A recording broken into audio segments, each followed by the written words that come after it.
Hey guys, what's up? It's me, Thomas. Today we're back here with Kill Count, and today, well, looks like I got my wish, because we got the 2010 Danganronpa Trigger Happy Havoc Kill Count. So yeah, diving into the Kill Count from Danganronpa. So for us who don't know, 6 survived. I'm not going to say who, but, well, no. If you guys know, you know.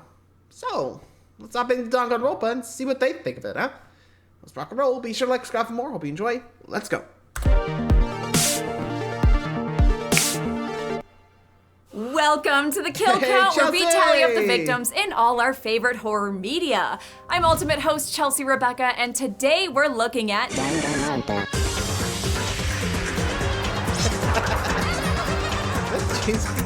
Specifically, Trigger Happy Havoc, released in 2010. Trigger Happy Havoc is the first entry in a trilogy of mainline games developed by Spike Chunsoft, which was still just Spike when they published the first game. Alongside these 3 main games, there's 2 spin-offs, anime, manga, novels, mobile games, and even stage plays. This series is absolutely massive, but its success came after a difficult conceptual period. Originally, creator and writer Kazutaka Kodaka had a much more gruesome game in mind. Entitled Distrust, this initial version of Danganronpa was dark and dingy, with a grimy warehouse setting instead of a high school. Spike was worried this kind of explicit horror game wouldn't sell in Japan. Kodaka explains, "It may be different in America, but the market for horror is extremely narrow in Japan. When we started working on the game, we figured it might be too horrific, too gruesome, and it would really limit our audience. In order to make it appealing to more people, we decided to add what I call pop elements. To make it a little more palatable for more people, that's why we moved away from the first version of Danganronpa. And so we get the vivid, candy-colored game that's so beloved today. Danganronpa follows the elite students of Hope's Peak Academy, who are captured and forced into a Battle Royale-style murder game. Check out our podcast on Battle Royale, by the way. Kodaka would agree that the film is mandatory viewing." Pretty much.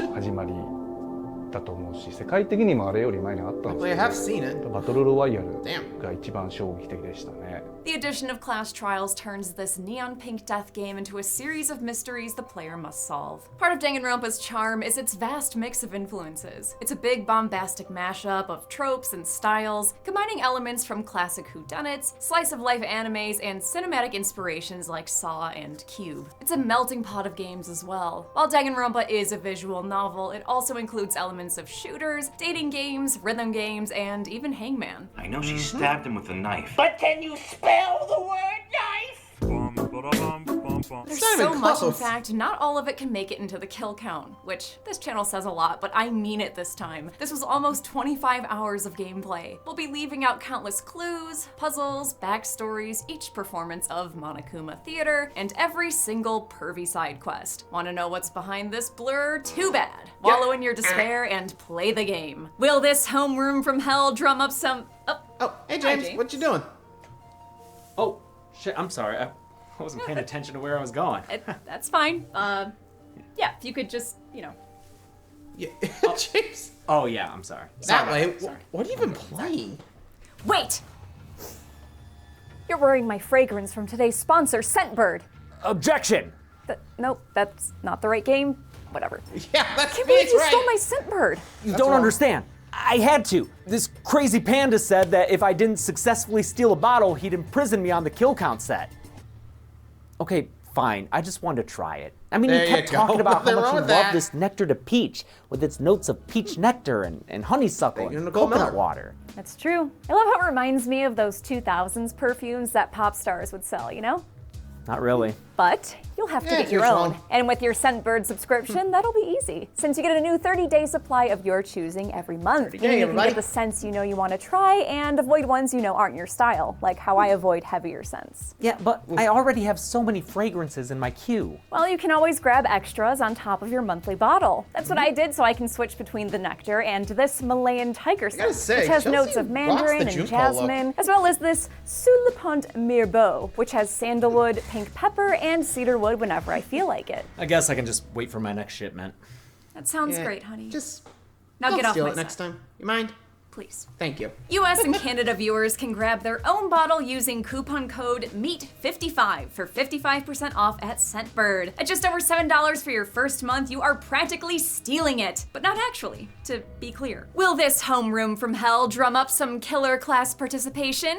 Let's find out and get to the kills.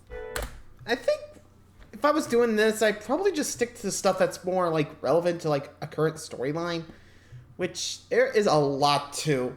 Like, if she can't explain it, I'll probably do the best I can since I played like all 3 games, but I'll do the best I can. But there's a lot of stuff that like expands from here that you see in like, say, like a future anime and, well, the second game.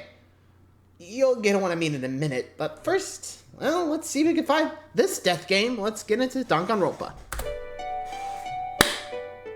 The game begins with a two-faced teddy bear taunting his Monokuma, tied-up prey. He sends his captive rocketing up to the moon, only for them to totally get boned by a crash landing. Well, that kind of killer cutscene is enough to earn you a title screen. We get a big anime intro to our very large cast of characters. This is the student body of Hope's Peak Academy, an elite high school in bustling Anytown, Japan. I think. These kids are more than just well-rounded students. They're the ultimates, best of the best. prodigies who have become the very best at what they do, and all before they're even old enough to play the game they're starring in. This year's class includes students like Sayaka Maizono, the ultimate pop sensation, and Leon Kawada, the ultimate baseball star. There is, however, an exception to this rule. Meet Makoto Naegi, protagonist, point-of-view character, and thoroughly average dude. Unlike his classmates, he was chosen at random through a national lottery, and accepted into Hope's Peak as the ultimate lucky student. Naturally, he's feeling a little overwhelmed, but with the promise of success and fortune after graduation, Makoto steps inside. Basically, the graduation He's about here, 2 steps into the building before he shows off his true ultimate ability, just kind of blacking out in the middle of a scene. He has the constitution of a consumptive Victorian child. Get used to this. Makoto comes to in an empty classroom with an ominous note. He makes his way over to the main hall where the rest of the students have already assembled. Everyone else seems to be just as confused as he is, having also similarly passed out. As the last one to arrive, Makoto introduces himself to the class, and there's a lot of them, so hang tight. Meet our 15 students. Class pet Taka is the ultimate narc for his dedication to school rules and regulations, while Toko Fukawa is the ultimate writing prodigy who's about as insecure as most writers are.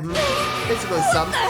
There's also ultimate programmer Chihiro, ultimate Hello. swimmer Hina, ultimate muscle mommy Sakura, and ultimate fashionista Junko, whose killer look I couldn't resist modeling today. Makoto learns baseball star Leon's turned his back on the sport to pursue a career in music, while the mysterious Kyoko refuses to disclose her ultimate talent at all. Roll call continues with some less traditional students, like ultimate essential oils user Hiro, ultimate girl boss Celeste, ultimate waifu pillow collector Hifumi, and Mondo, the ultimate biker gang leader. Just the high school leader of Japan's biggest biker gang. Rounding out the group is ultimate nepo baby Byakuya, heir to the powerful Togami family, and again pop star Sayaka, who Makoto has a serious crush on. Pleasant sense. Careful, Makoto, we don't need you passing out again. Surprisingly, Sayaka seems to recognize Makoto, but their class reunion will have to wait till later. Some bells portend a morning announcement, courtesy of a mysterious TV voice. The students are summoned to the gym, where they're greeted by the teddy bear we saw in the intro. I'm not a teddy bear. Oh shit, sorry, not a teddy bear.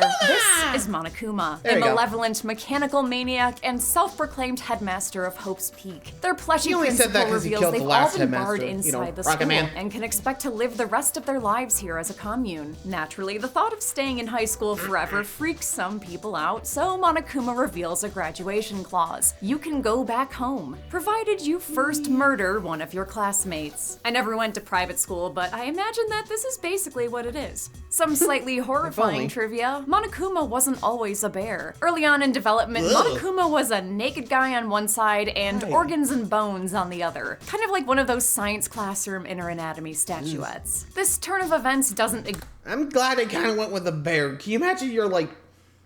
Sorry, just... Can you imagine your gaming franchise mascots basically, like, human? Like, Two-Face without the burns? God damn. Jeez, I don't think even I want to imagine that. Sorry, I'm laughing, but goddamn. Anyway, exactly sit well with the students, but when one of them tries to take matters into his own Mondo, hands, who's Monokuma got shows anger. he means business with a self-destructive explosion. Turns out Monokuma Yeah, has he's got a multiple lot of robot bodies throughout the school, as well as surveillance cameras to monitor the students' behavior. Destroying any of them is punishable by death. But Monokuma decides to let the kids off with a warning, distributing some student handbooks before leaving them to their thoughts. Tensions are running high, and apparently unsatisfied with almost having his arm exploded, Alpha Cyclist Mondo picks a fight with the equally abrasive 1%er Byakuya. Makoto tries to break it up, but winds up breaking his face in the process and passing out again. He regains consciousness for the second time inside of a dorm room. I know the situation is rough, but hey, at least it looks like they all have private bathrooms. Makoto rom-com collides with Sayaka outside, who brings him to a class meeting in the dining hall. The other students share what they've discovered while he's been comatose. Everyone's assigned a personal dorm room, each with their own key and nameplate. Conveniently, the rooms are also completely soundproofed, which seems like a risky choice for a school of horny anime teens, but hey, I'm not the ultimate architect. Again, we're the in the building death game. appears to Not have anyone's upper gonna floors, do but an the ass stairs here. have been barred shut, along with all the windows outside. Despite the renovations, a map the enigmatic Kyoko found implies that this is indeed Hope's Peak Academy, much to everyone's shock. To prevent the threat of bedtime bloodshed, Card Shark Celeste proposes a curfew, which everyone agrees to. Makoto spends the next couple of days getting to know his classmates, which mostly entails thirsting after Sayaka. She doesn't mind though. Sayaka was actually a middle school classmate of Makoto's, and she reveals she actually had a childhood crush on him. All this Wattpad romance is no fun for Monokuma, who decides to incentivize the students with some murderous motivations. He shows the students some videos from details home, if but you go this to like isn't the a side sweet game, which survivor basically reunion. no The death, loved ones just, in these you know, videos seem to be in danger, sending the students into a panic about what's happening on the outside. Jeff Probst would never. The black and white bear blackmail does its job, since that night Sayaka shows up at Makoto's door saying someone just tried to force their way into her room. In order to ease her mind, Makoto offers to switch rooms with her, which would be a nicer gesture if he didn't use the opportunity to sniff her pillow. However, Sayaka doesn't show up at breakfast the next morning. When Makoto runs to check on her, he finds the pop star splattered in blood pinker than Saw 3Ds. Got right into the Makoto gut. passes out for the umpteenth time. Someone time. please get this boy some compression socks, and he wakes up in the gymnasium. Monokuma arrives.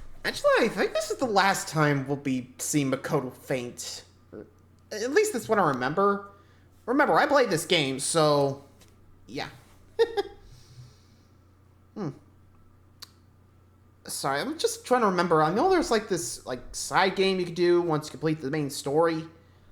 That, you know, you actually get more details into, you know, that. But I mean, there is also one more, an alter story, but once a main character of that shows up, I'll talk about it.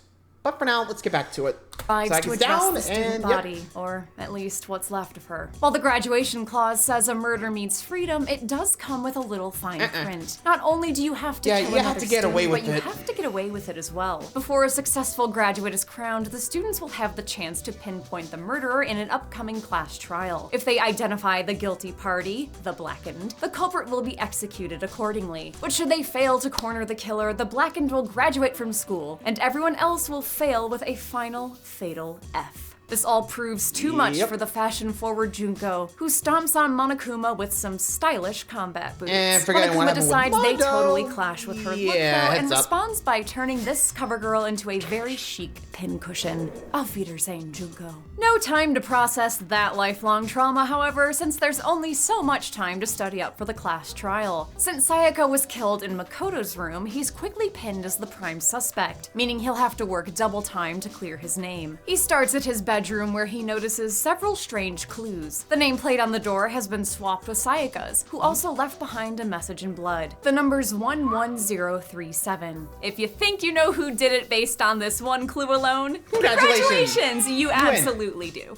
This clue is much less obvious if your native language isn't English or if you've never been bored with a calculator before. Additionally, a kitchen knife is missing from the cafeteria. At the class trial, Makoto has to tell Phoenix right from wrong in a techno-rave shooting gallery style debate. It's all very overstimulating. The million-dollar question is how Sayaka's murderer got into the room, since Makoto should have the only key. The answer comes from Kyoko, who sleuthed out a note written by Sayaka asking someone to meet her. That, along with the swap nameplates, leads Kyoko to believe Sayaka invited her killer over herself. She wanted someone to come to the room she was in, and also hide the fact that it was Makoto's room. This discussion sparks both of Hina's brain cells to life, leading her to recall that it was Sayaka, not Makoto, who was in the kitchen when the knife went missing. Makoto arrives at the terrible truth that Sayaka had been trying to frame him for murder, and that she was ultimately killed in self-defense. But who was her unlucky victim? That answer comes from Sayaka's dying message, which Makoto realizes was written upside down. Rather than a series of numbers, it's actually a name, that of ultimate goatee guy Leon. Our home plate homicider attempts to deny the accusation, but after a quick round of dance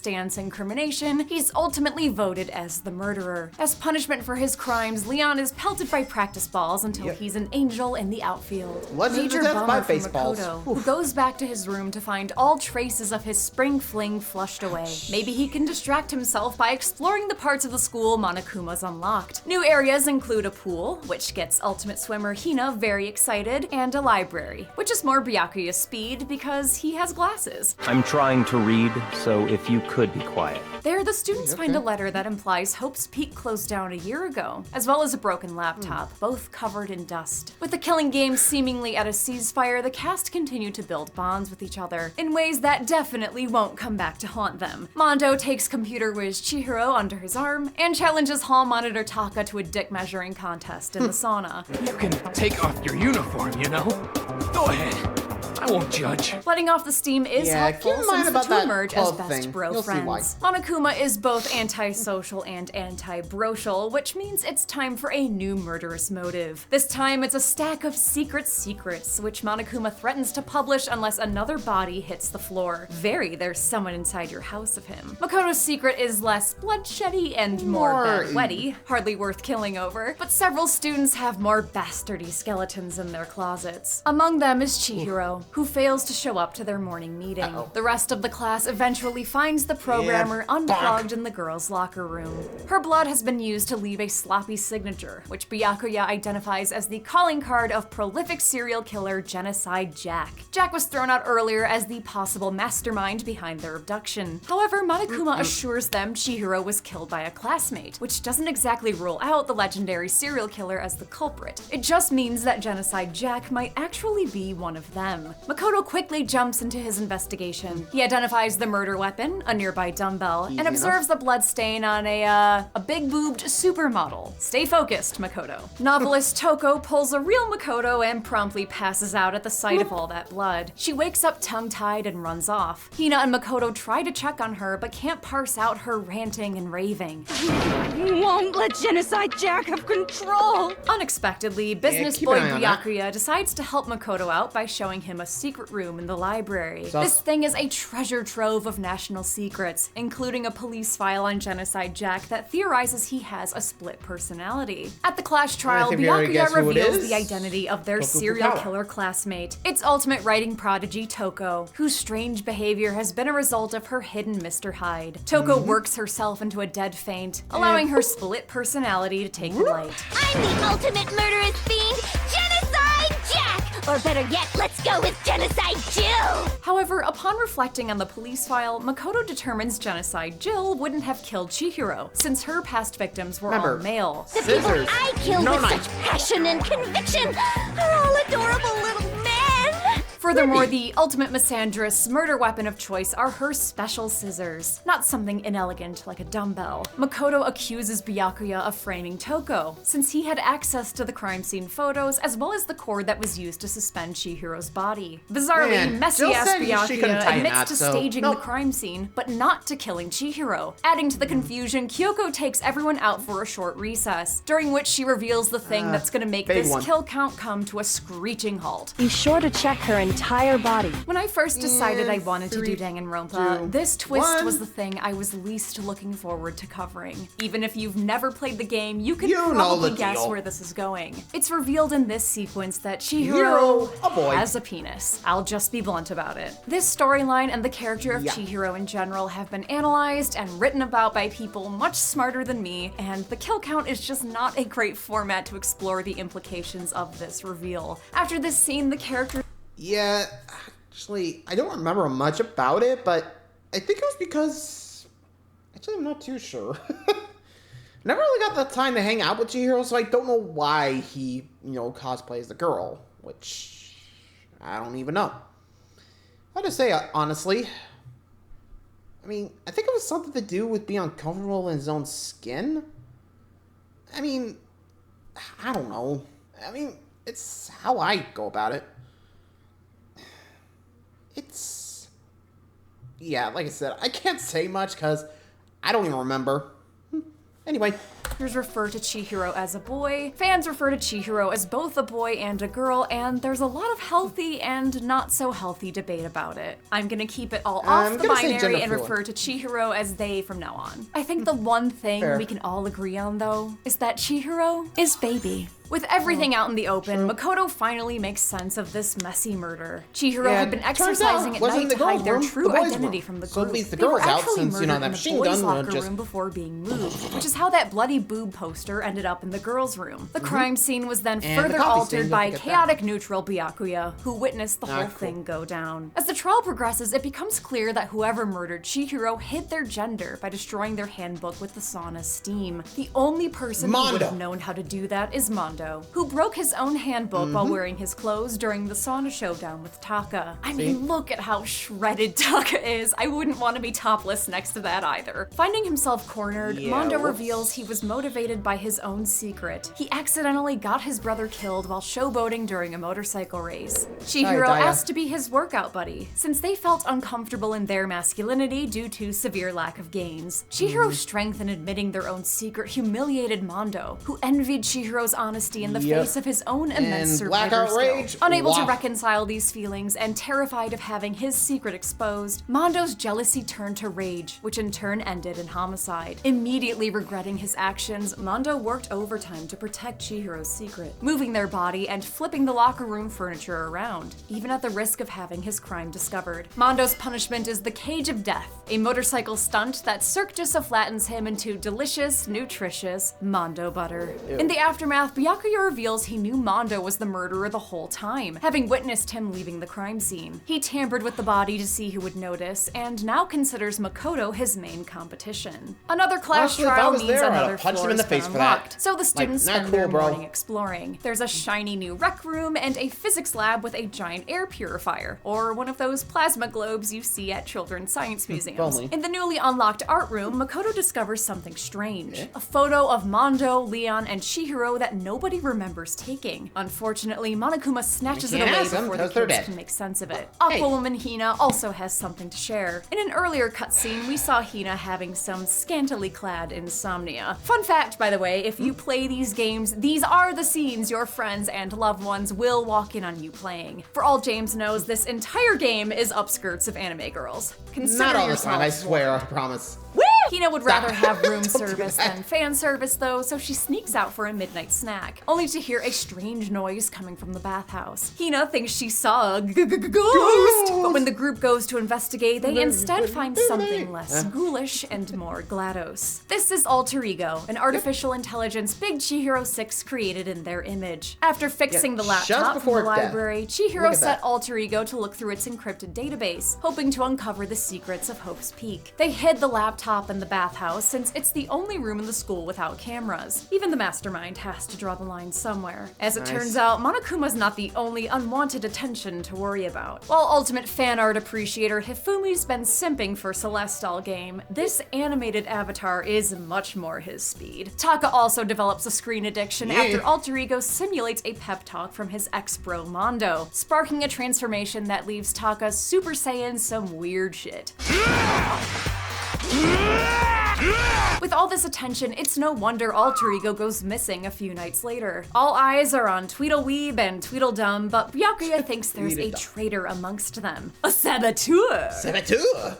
His accusation has some legs, too, given that an earlier cutscene revealed that one of the students is indeed in cahoots with their homicidal headmaster. To make matters worse, Monokuma adds a brand new murder motive. A blood money cash prize of $10 million, which comes out to roughly 2.5 Squid Games. Soon enough, the Breakfast Club once again turns up a couple heads short, sparking a panicked search. The group finds ultimate gambler Celeste in the rec room, having been assaulted by a mysterious Autobot cosplayer. She tells them everyone's favorite pervert Hifumi was also attacked, which she captured on the fanboy's camera. Outside, Toko and Byakuya join the chase, which brings them to the library. They find a bloodied Hifumi, who's nicknamed his mystery attacker Robo Justice. While this Justice isn't wearing a robe, he did leave his gavel, Justice Hammer number 2. Celeste was attacked with the smaller Justice Hammer 1, leading the group to surmise Robo Justice is upgrading his attacks with increasingly larger hammers. Because when normal logic fails, anime logic prevails. The students embark on a chase to the school, getting separated in the chaos. Hifumi was left in the nurse's office to recover, but the students returned to find him double tapped on the head with Justice Hammer 3. Robo Justice isn't done yet, since Ultimate Moral Compass Taka is found in the physics lab, Justice hammered by number 4. This head-denting double act is still by the book, since Monokuma established earlier that students could actually kill up to 2 people, just to keep things spicy. If this Robo Ruckus is giving you a headache, hold on, because it's not over yet. While everyone's running back and forth, both Taka and Hifumi's bodies go missing. They're rediscovered in the art room, where Hifumi reveals he still has life in him yet. He rambles about recovered school year memories before finally passing on, but not before naming ultimate clairvoyant Yasuhiro as the killer. Though, that is actually a bit of a misplay on Hifumi's part, because remember, if you actually pay attention to the game, there is parts that you gotta keep in mind. He only refers by last name. Yasuhiro, aka Hiro's last name, is Hagakure. If it was referring to him, he would have said that, but he said Yasuhiro. So it's gotta be someone here who goes by that name, right? Yeah, like I said, it's games like these, you really tend to analyze, okay, who you're interacting with and all that. And this is coming from me, who's able to identify this stuff, considering, Persona 5, 4L, did that. Anyway, moving along. Really should have seen this one coming. Despite the mayhem, this seems like an open and shut case. After all, Yasuhiro's been found inside the Robo Justice costume, and the suit is built to his exact dimensions, except for his hair, which continues to baffle scientists to this day. Hiro's also the only person without an alibi for one of the murders, making him an obvious prime suspect. A few things aren't adding up though, like why Kyoko discovered the supposed killer stuffed in a pool locker, and the fact that someone wearing the robot suit can't bend over at the waist, meaning they can't be up and slinging dead bodies all over the school. At the other crime scenes, Makoto discovers other anomalies. While it's obvious some of the hammers in the workshop were turned into the murder weapons, one of the hammers left behind has been scrubbed clean. Additionally, a dolly in the workshop seems to have been moved there from the physics lab, a fact confirmed by some bloody wheel marks. At the Clash trial, Makoto begins putting the pieces together. The dolly was likely used to move Taka's body, but Hifumi's was a bit too corpulent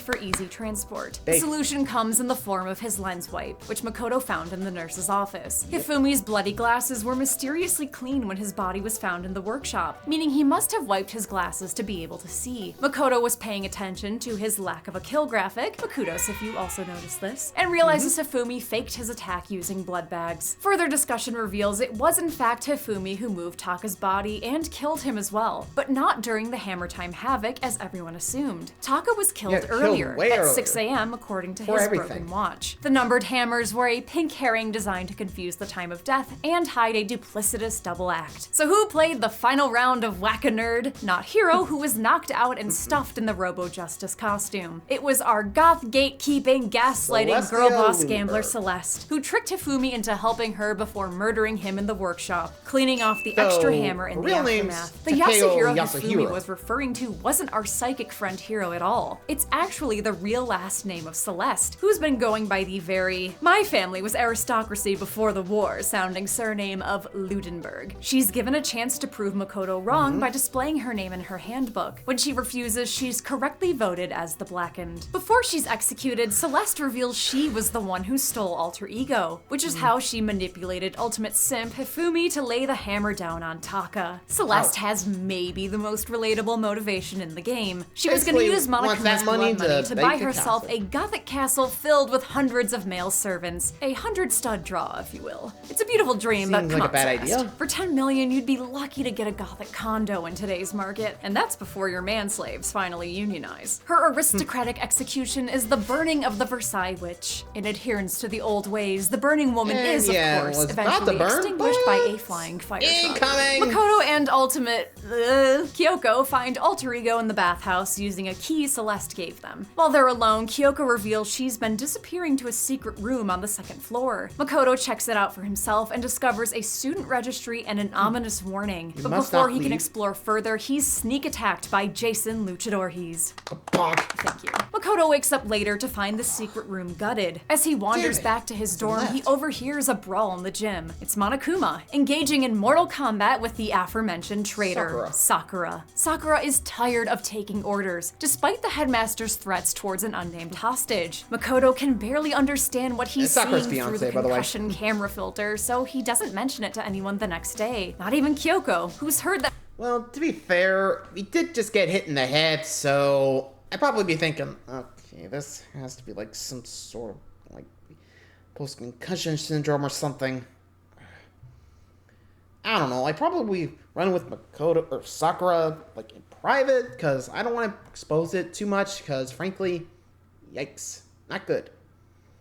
Especially if that girl's got no qualms of killing me. Uh-oh. Anyway. That Makoto is keeping secrets from her. Ma'am, your intro card in this game is just a bunch of fucking question marks. While Makoto is left wondering if he's the asshole, another floor of the school opens up. There's a data center and the headmaster's office, but both are locked. The students consider breaking them down, but Monokuma installs a game patch to forbid such a thing. Class athletes and girlfriends in my headcanon. Hina and Sakura are excited by a chem lab containing nutrient supplements. But next to all that protein powder is a shelf full of poison.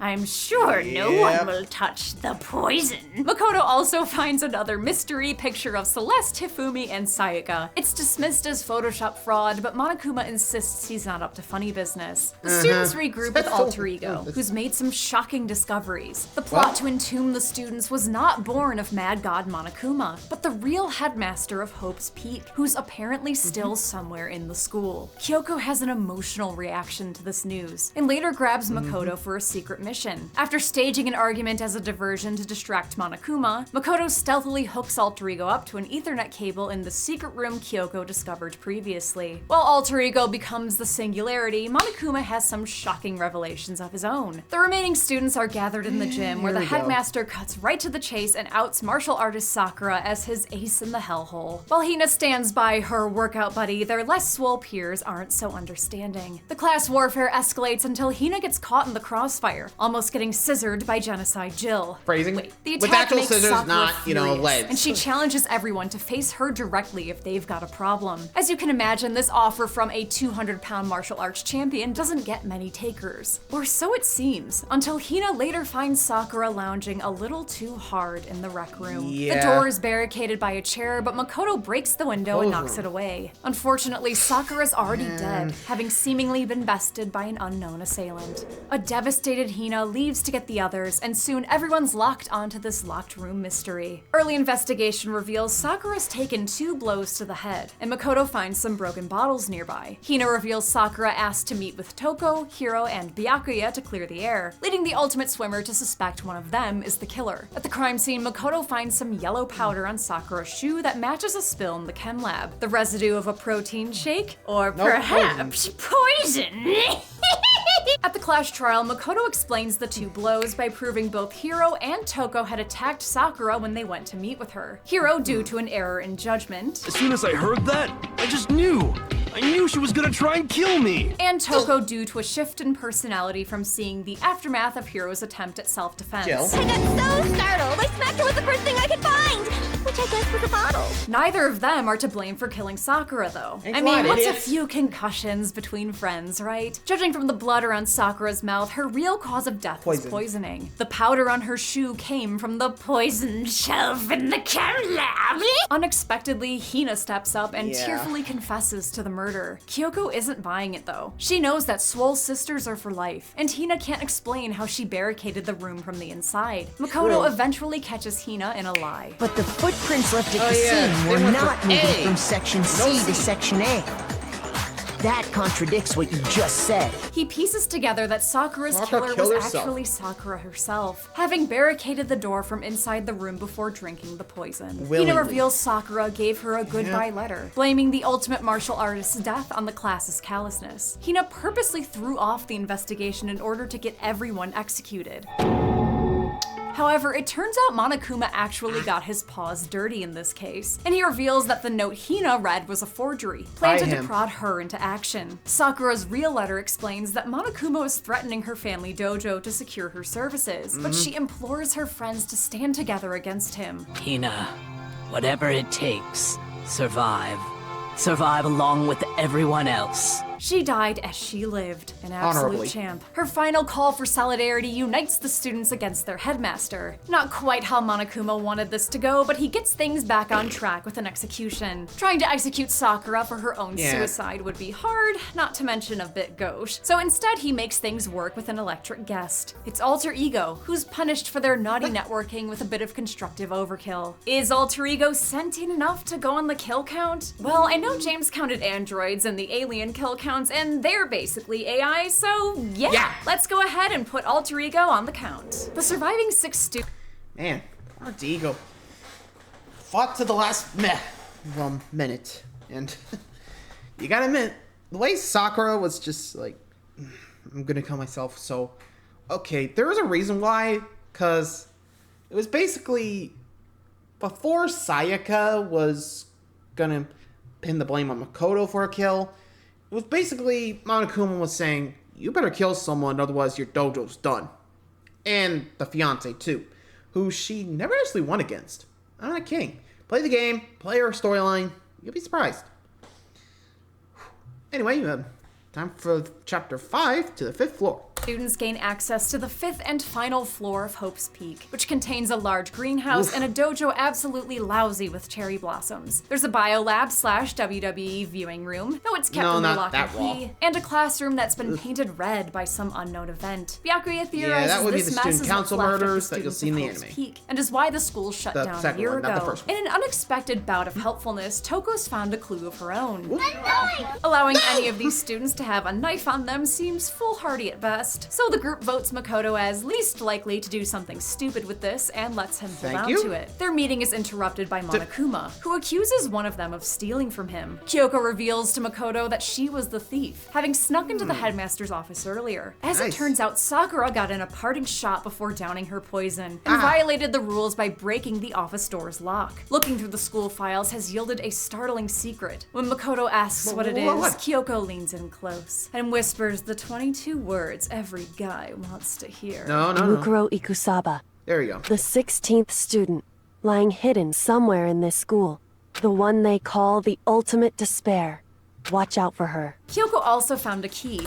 Yeah, remember what I said about that Ulta story? That was her. Mukuro Ikusaba.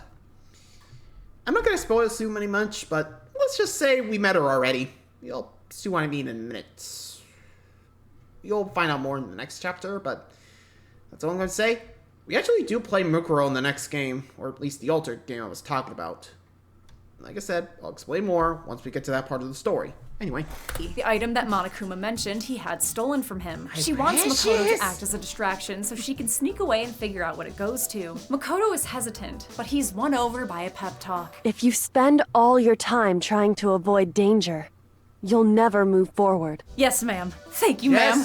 I would die for you, ma'am. Makoto successfully baits Monokuma, allowing Kyoko to disappear somewhere even Big Brother Bear can't find her. Later that night, a feverish Makoto passes out yet again and has a sweaty nightmare. Maybe take your hoodie off before bed? He's awakened by another appearance of Jason Luchador Hees, who then turns into Kyoko. Makoto assumes it was all a fever dream until he discovers the knife Toko gave him has disappeared. In hindsight, having the black Knockout King guard the deadly weapon was probably not the brightest idea. The group's been busy while he was sick, dismantling a Monokuma bomb and a horrifying verbal autopsy. Apparently, the headmaster's been absent all day, leading Byakuya to theorize the mastermind controlling the animatronic is dead. The students decide to snoop around for clues, but discover a female corpse in the greenhouse instead. She's wearing a familiar face, but when Toko tries to remove the mask, the booby-trapped body makes a big boom. There's no way to determine the victim's identity due to it being exploded and in pieces all over the greenhouse, but they do find a clue.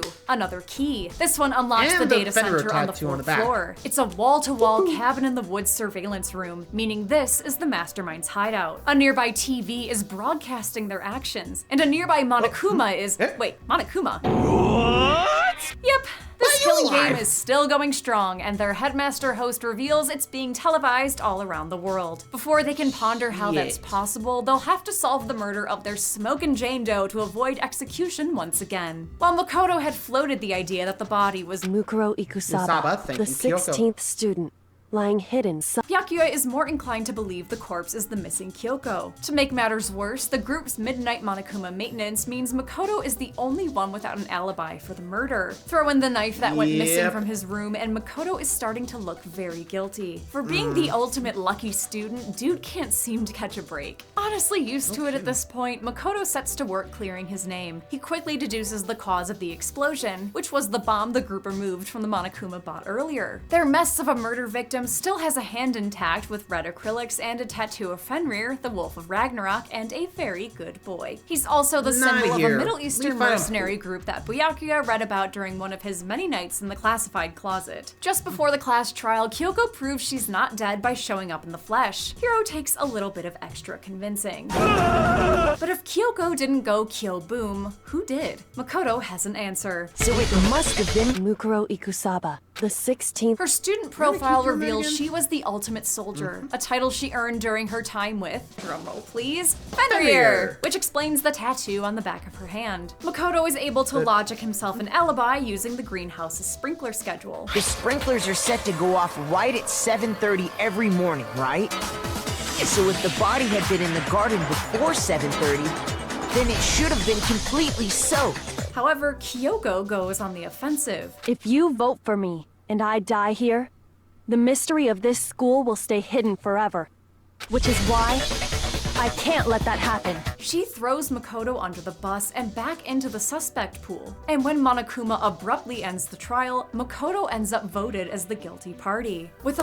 Actually, that's not the case, because turns out Kyoko was supposed to be the blackened in the eyes of the murderer. There's actually an alternate ending if you actually accuse Kyoko of the murder, where, you know, she gets the next execution and everything goes to normal. Well, at least for the remaining group. You know, they live their lives until Monokuma gets his wish. But Makoto here doesn't fall for the trap, and thus becomes the blackened. So yeah, basically, Makoto, despite getting, you know, blamed by Kyoko, was pretty much taking a bullet for her. Because remember, well, the mastermind was actually trying to get Kyoko, but with Makoto, he took the blame. Since there was actually a key in, you know, Kyoko's room, which, if, you know, Makoto pointed it out, Kyoko would have been blackened and, you know, bad ending. But Makoto, being a G to, you know, Kyoko, didn't do it. So, took the blame. Anyway. Parting apology from Kyoko. I don't expect you to forgive me. Makoto is sent up for a heart and body-pounding execution. However, he's saved at the last minute by a literal deus ex machina. It's alter ego, who has just enough juice to save Makoto from the class compactor. Guess I was a little early counting that kill, but whatever. Spared his punishment, Makoto pulls a Veruca Salt and tumbles down the school's garbage chute. Later, Kyoko jumps down to join him and finally opens up about her mysterious origins. Kyoko's memory was wiped when she came to the school, there was a purpose causing to that. her to forget who she was or why she was there. Her investigation has jogged her memory, causing her to remember she's the ultimate detective, part of a long line of sleuthing royalty. She had come to Hope's Peak to confront her estranged father, who is actually the missing headmaster. He'd abandoned both her and the family business to pursue the lucrative lifestyle of a teacher. Kyoko goes on to hypothesize that the class trial was meant to get her executed, since Monokuma isn't exactly thrilled about the ultimate detective unraveling all his hard work. Always a stickler for rules, though, he can't kill her without making sure the murder follows school regulations. The victim in this case was originally supposed to be Makoto, but Kyoko fought off his masked assailant, leading them to be killed instead. Kyoko still has her ultimate hall pass device, so she busts them out of the trash compactor and into a truly unfortunate camera angle. I'm not mad, Danganronpa. I mean, they kind of blurred it in a way. Rather than try and sneak around, the pair make a play and confront Monokuma directly. Kyoko accuses him of violating school regulations, but their Ursine teacher gleefully counters that the class trial was in bounds. Mukuro was indeed murdered by another student. Monokuma offers them a makeup exam in the form of a retrial with a twist. They must solve not only Mukuro's murder, but all the mysteries of Hope's Peak. Success will mean freedom, while failure will lead to a class-wide execution of the remaining 6 students. Makoto has a happy reunion with his friends and explains the rules of their next assignment. To aid in their investigation, Monokuma opens up access to the rest of the school. This includes the biolab, which is revealed to be a makeshift morgue. This is where Monokuma's been storing their dead classmates, but Makoto notes that only 9 of the lockers appear to be occupied, which doesn't match the number of bodies that should be in there. There's also the second floor dormitories, which have seen some better days. There, Kyoko finds her father's private room. Daddy Headmaster had himself a hidey hole, the password to which is Kyoko's name, which she has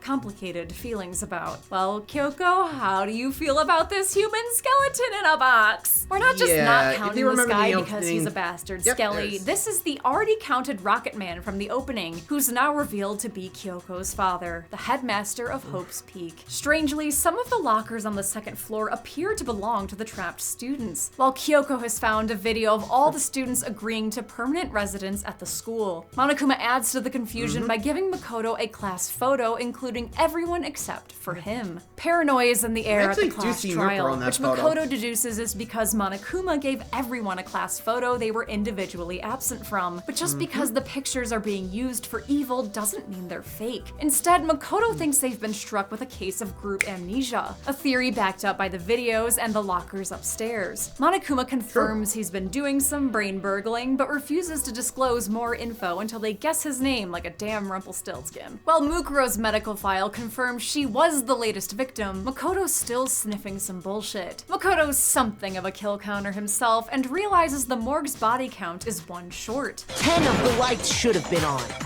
Any other number is incredibly suspicious. For the record, our count is 12 so far, since it includes the headmaster, Mondo's brother, and alter ego. Without those, it should be 10, which is why the 9 lights is sus. The answer to this conundrum was that someone was killed twice, and it's the same someone whose face is conveniently obscured in all of their class photos, Mike Wazowski style. Ultimate fashionista, Junko Enoshima. Or rather, Mukuro disguised as Junko Enoshima. If you were paying attention, you may have noticed yet another absent kill graphic. Junko and Mukuro have been swapped from the very beginning, although Makoto actually noticed the difference earlier. Come on. Oh yeah. Cover photos. But that means the real Junko is still alive and is the mastermind behind this entire game, the ultimate despair. Junko reintroduces herself with a royal entrance. We have been waiting so very long for peasants like you to appear. Her Majesty has an entire roll call of voices she can't keep straight. Oh. Did you think I was being serious? She explains that Mukuro was her older twin sister. And together, we were the Despair Sisters, aka the Ultimate Despair! These nihilist annihilators have a dark agenda of despair. So hardcore. Like, they're really into it. Super despair.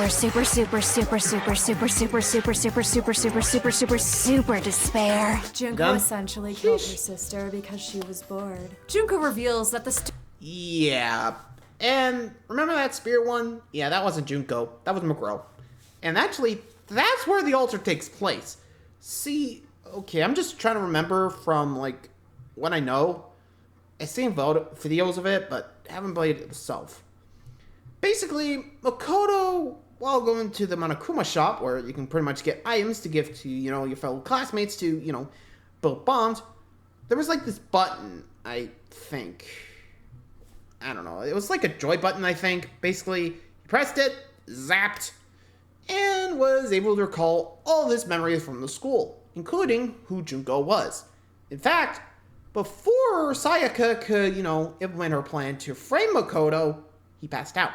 So Sayaka, being, well, I guess realizing, oh shit, what am I doing? You know, held off and just let it go. Didn't do it. Yeah, so no Sayaka death there. Anyway, so back to the altar, as I was saying. Once Mukuro, aka Junko, aka Mukuro, you know, did her stomping on Monokuma, and went before she could get speared by, you know, Monokuma, Makoto, like I said, having regained the memory, pushed out of the way, took the spears. Right, I think just one, I don't know. During that time, he would be, like, really bleeding out. I don't know. Anyway, we do view a lot of, like, different point of views. I think it was mostly Makoto's, Mukuro's, and Kyoko's during that time. Anyway, with Mukuro, you know, being saved from death, where I think if we hear from her point of view, it was supposed to be, you know, a fake death, you know, some fake spears and all that. But as we saw, nope, didn't fake it. Let her die. Anyway, so with Mukuro still alive, she had to hide from the other students since, you know, Monokuma, aka Junko, turned them all against him, but Mukuro, along with some help from both Kyoko and, well, Kyoko. Sorry, just trying to get my facts straight. Anyway, so they turned the rebellion around and basically stopped Junko and got everyone else free. Not kidding. Anyway. Students haven't been at the school for a couple weeks like they believed, years. But 2 years. She's wiped their memories of not only their time together, but of the event known as the tragedy, which caused Hope's Peak to shut down. Junko's army of Monokuma-pilled emos have remade the world in their sick, twisted image, and this whole ordeal has been pessimistic propaganda for the surviving masses. Even Byakuya's previously powerful family name means absolutely nothing in this brave new world. The students were originally sealed into the school for protection, but the headmaster's plan was hijacked by Junko and Mukuro. Makoto casts doubt on the authenticity of this apocalypse, so Junko decides to make her captives a deal. If they vote to execute her, they'll have to fend for themselves in the toxic wasteland outside. However, if they vote to execute Makoto, they'll be allowed to stay in the school, which is stocked with food, water, and the air purifier, which she claims has been giving them the only clean air on the planet. The final debate returns to where it all started. Our plucky, lucky Makoto versus the world. One by one, he uses heaping helpings of hope to convince his classmates to take their chances with the post-apocalypse, rather than hiding in high school hell. Junko's plan is foiled, and she's voted in as the final blackened of the game. The loss fills Junko with despair. Well, that's just totally the best! Turns out, she's into that. Maybe a little too into that. Junko happily heads into a mashup of all the executions, ending with the smash-up that should have killed Makoto. With the mastermind dead, the surviving students head into the main hall to graduate. After a final exchange of friendship vows, Makoto opens the vault doors to an unknown future, and the game ends with Monokuma coming back for one last scare. Did our students play this death game better than I played the stupid comic strip minigames at the end of each trial? Let's find out and get to the numbers. Wait, just 1 second. James? You put Alter Ego on the kill count. Well, yeah, they're an AI like the androids in Alien. Like Ash and Bishop? They went on the kill count because they're humanoid. Alter Ego is just a stupid laptop. Wow, okay, first of all, that's not nice. Second of all, no, I'd have to redo so much shit. You could have looked at this script a week ago. It was already done. You allow this to happen. You're the one controlling the script, bro. I don't know, maybe hours to just redo everything. We already have a cut of the episode, and it's my episode, and I don't really care that much. No one will notice. It's fine, we're gonna fudge it. Sorry everyone. Well, if you're not gonna listen to reason... What do you... Oh, this I would need all new graphics. Why didn't you say something last week? No way! You've never even played this game. Don't talk about alter ego like that. Who cares? I don't strike. Hello. This should do it. There we go. Babe, if you put alter ego on the kill count, it's what all the comments are going to be about. Yeah, that's fair. All right. Hi, James. Good set. Mm-hmm. So 11, 12? 12 people died in Danganronpa Trigger Happy Havoc. The victims consisted of 6 men, 5 women, and 1 Chihiro. Yeah? Who's whoever they want to be. What? And it does not include What's that? alter ego. Happy husband, happy kill count, I guess. What That leaves us with this cafeteria pie chart.